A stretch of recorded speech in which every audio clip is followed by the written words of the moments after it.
You ever like something enough that you'll go through dumb lengths in order to find reasons to keep talking about it? That's sort of where I am with Danny Phantom at the moment. Outside of the show and a couple Game Boy games, there just really isn't that much Danny Phantom content that even exists, let alone enough to, necessitate talking about it. Compared to other cartoons of the era, there just isn't that much other content. There's barely even any merchandise. There was one Burger King toy line at one point, and they were planning on making action figures at a certain point, but they never made it into production. It's just kind of crazy that there isn't really any, toys for this kids action series that has a memorable cast of characters. There isn't even a Fenton thermos, which seems like a no-brainer. It would go great with my Harley Quinn lunchbox. However, Danny might actually be on a bit of a comeback recently. Last year, at New York Comic Con, which apparently happened, they released a limited edition Danny Phantom Funko Pop. Now, I'm not really a huge fan of these things. Partly I'm afraid to attempt to collect any of them because there's so goddamn many of them. And partly I don't think the design really works. Every character, no matter who they are, have these soulless black eyes, which for some characters like BB-8, for example, works perfectly fine. But other characters like Spider-Man, who has very distinct teardrop eye shapes, kind of ruins the whole appeal of the character. But I think this Danny Phantom figure actually looks really cool, and boy do I want one. They're kind of hard to track down and go for around $100 on eBay, which is more than I am able to spend on something that will just sit on my shelf. But if anyone wants to give me $100, I'll make a video about it. Is that something?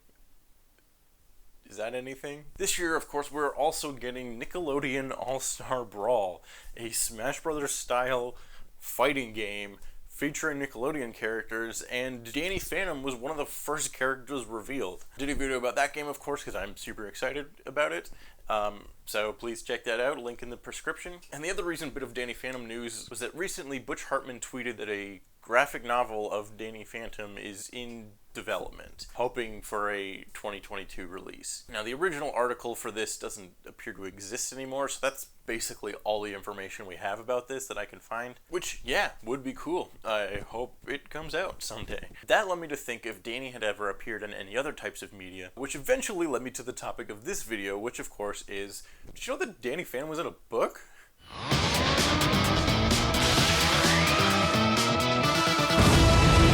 Hello and welcome back to Danny Phantom Month, the month where I make videos about Danny Phantom. Today we are talking about Stage Fright, an officially licensed Danny Phantom kids chapter book published by Scholastic, part of a Nickelodeon publishing line of kids picture chapter books called Nick Zone. So in the early 2000s, Nickelodeon was doing this thing where they produced a bunch of kids picture books based on Nickelodeon properties, mostly a bunch of SpongeBob, Fairly Odd Parents, Jimmy Neutron, and Rugrats stories, shows that were much more popular. But there was a single Danny Phantom book also published, and that is this one. And look at that, it was only $5 on Amazon, which is exactly in my price range. So, what the fuck is this? Stage Fright. It's an original Danny Phantom story published in a book format for children.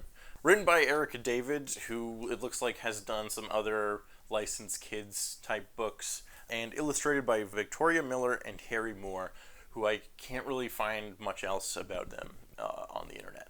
Now, the first thing I noticed about this book is that it is extremely short. It's only about 50 pages or so, which would be significant if there weren't only around 10 or 15 words per page. It's for kids. It's a slightly longer storybook format with chapters, but the chapters are super short. It's probably for kids just getting out of the Dr. Seuss reading level. I was kind of hoping for something a little more like a novel, something like a Goosebumps or an Animorphs, or like these Smallville novels that I have, where it's around 100 pages or so, still shorter and a little bit easier to read than your average novel, but long enough for a kid that it'll feel significant. It's not fair to criticize something for what it isn't, so let's take a look at what this thing actually is. Stage Fright tells an original Danny Phantom story. You can see on the cover he's in his Season 1 outfits, so I guess this takes place around Season 1, although I don't think it's technically canon. Let's talk about the actual plot of this story. It is very short. Danny's teacher, Mr. Lancer, is putting on a production of Shakespeare's Macbeth with the class, so that they can learn about Shakespeare, I guess. And because he knows that Danny has had a hard time studying in the past, he challenges him by putting him in the lead role. of Macbeth. Danny, of course, is not thrilled about this idea as, one, he doesn't really give a shit about Shakespeare, and two, is busy fighting ghosts and knows that he'll have a harder time studying his lines for this big role, having to also balance ghost fighting. I like that right away this book brings up the main conflict of the whole show, which is the thing I like about it. It's having to balance real world responsibilities with supernatural ghost fighting adventures. And of course they bring up the curse of the Macbeth play. This is a real thing. Shakespeare's Macbeth is supposedly cursed if you utter the name Macbeth while working on a production of it outside of the context of an actual rehearsal or performance. While in a theater, supposedly bad things are supposed to happen. Sort of interesting history about this. There's a case of one actor accidentally got stabbed at one point and died. Weird shit has happened sometimes, and so there's a superstition that the play is cursed, and so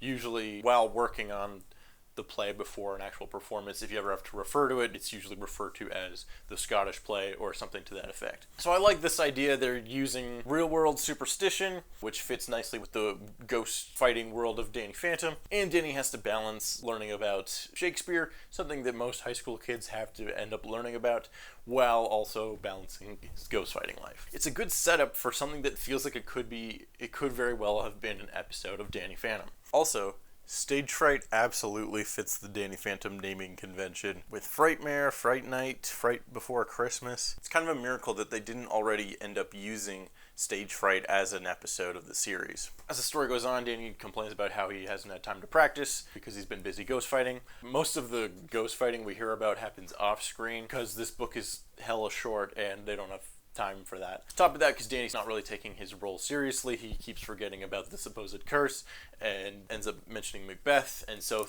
weird things start to happen backstage. A bucket of paint accidentally spills on Danny at one point. There's a light that bursts, that falls over and explodes. Tucker and Sam help Danny study, and eventually he manages to memorize his lines in time for the performance of the play. And then finally, in the fifth and final chapter of this short book, we meet the main antagonist, who is this Shakespeare-looking ghost from the cover. We find out his name is Sir Milton Hamelot, which is pretty goofy and in line with Danny Phantom character naming conventions, and he's an actor ghost. He's jealous of Danny for getting the lead role in Macbeth, and has been fucking with the play, and that's why things have been going wrong. Danny then tricks Sir Hamelot into seeing who can recite lines from the play better, which then Danny uses as a way to distract him in order to use his ghost thermos to suck up Sir Hamelot, defeating him. And then they go and do the play, and that's the end. It's short. It feels kind of like watching the first half of a Danny Phantom episode where they kind of slowly building up the main conflict, and then usually the second half of the episode they're dealing with it and figuring out how to solve the problem. But here they just kind of solve it immediately. So pacing wise, it's not super great, but that's because it's really short. Also because of that, the main villain is in the last 10 pages or so of a book that's only 50 pages long. So we really don't get enough out of him to really get a vibe of his personality or his whole deal. Although Sir Hamelot, Shakespeare loving actor ghost is a fun concept and fits right into the Danny Phantom rogues gallery. If they had more time, I'm sure he could be fleshed out into a fun and memorable character. And I do like that Danny specifically uses what he's learned from Shakespeare in order to trick the bad guy and defeat him. It's not that often that we see Danny actually being clever in order to defeat a villain, so it's kind of fun that we get to see him actually be smart for once. And again, balancing the real-world responsibilities with ghost fighting, and here they end up going hand in hand, which is a nice neat little bow on your average Danny Phantom episode. There's some fun flavoring as well. All the chapter titles are based on lines from Macbeth, so that's kind of fun. Again, the idea of a cursed play fits really well within the world of Danny Phantom. Sam is into the idea of there being a curse, which makes sense because she's a goth. She also gets to play one of the witches, which is on brand for her. The art is a little wonky from time to time. Characters are mostly on model, but every now and then the faces are a little wonky, or maybe their expressions don't quite match the emotion of the scene exactly. There's some like kind of weird perspective shots, like this one here where there's a bucket of paint falling on Danny works fine, but then there's like another one a couple pages later that isn't really motivated by anything. Also a pet peeve, but it would have been nice to see this book in full color, but I'm sure that's just a budget or time thing where they could only print in black and white. Again, you have to kind of look at this for what it is, which is a cheaply made book for very young children trying to capitalize on popular Nickelodeon characters. For what it is, it's perfectly acceptable. For me, it's really more interesting that this book exists at all. There's already such little Danny Phantom content that it's kind of like fun and exciting whenever I find something new that I haven't seen before. And not like the other Nick Zone books from this initiative, there's really only this one story. The other thing interesting about it is that it's a new Danny Phantom story. The Danny Phantom video games that exist are adaptations of stories from specific episodes. And then I guess you have the Nicktoons games, but those are kind of their own thing and not really Danny Phantom specific. This is that, exactly. It's kind of like seeing a lost episode. It's just kind of a fun novelty, at least for me. The other thing that's interesting is that Danny Phantom absolutely lends itself to printed media. It's very close, but if this were a graphic novel or comic book, it would absolutely be more entertaining and more interesting. And Danny Phantom, of course, absolutely lends itself to doing some type of comic book media in the same way that Avatar has done sequel comics. You have like Batman the Animated Series, like spin-off comics that tell more stories in that universe. Danny Phantom would be perfect for that. And so that graphic novel project, I hope that that happens one day, because that would be super fun. Is it the most interesting or exciting book ever? No. But it's kind of neat that it exists, and it makes me curious to see what else could be done with this franchise. But that about does it for this video, I guess. October, we're doing Danny Phantom videos again. So check out the link in the prescription for the Nickelodeon All-Star Brawl video. And remember to subscribe, because we're probably going to do some more stuff very soon. That's it.